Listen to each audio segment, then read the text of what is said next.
بعض کھیلیں ہمارے معاشرے میں کھیلی جاتی ہیں، مختلف ٹیمیں ان کھیلوں میں یا مختلف افراد ان کھیلوں میں حصہ لیتے ہیں، اور جن نے بھی حصہ لینا ہوتا ہے ٹیموں نے یا افراد نے، وہ سب انٹری فیس جمع کرواتے ہیں۔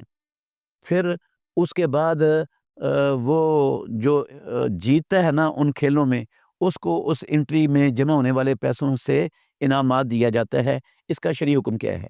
محترم ناظرین کرام، یہ جو انٹری فیس لینا اور پھر اس کو انعامات کے طور پر دینا، یہ جوئے کی ایک شکل ہے، اور اللہ رب العالمین نے قرآن مجید میں جوئے کو حرام قرار دیا ہے۔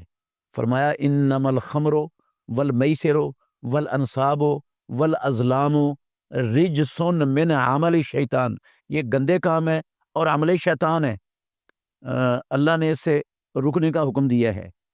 تو یہ تو حرام ہے، شراب بھی حرام ہے، جوا بھی حرام ہے، تو یہ جوئے کی شکل بنتی ہے۔ جوا کہتے ہی اس کو ہے کہ ایک سے زیادہ لوگ، افراد یا گروہ ایک کام میں پیسے لگائیں، اور پھر قدرتی طور پر کچھ لوگوں کو وہ پیسے مل جائیں اور باقی محروم ہو جائیں۔ تو یہ جو ہے نا قسمت پڑیاں جس کو کہتے ہیں، قسمت آزمائی کی شکل، یہ سب جوئے کی شکل ہے، اور جوا ہونے کی وجہ سے یہ اس طرح کے کھیل اور اس طرح کے کھیلوں پر انعامات اور انٹری، یہ جوا کھیلنے کے مترادف ہے، جس کی اسلام کے اندر گنجائش نہیں۔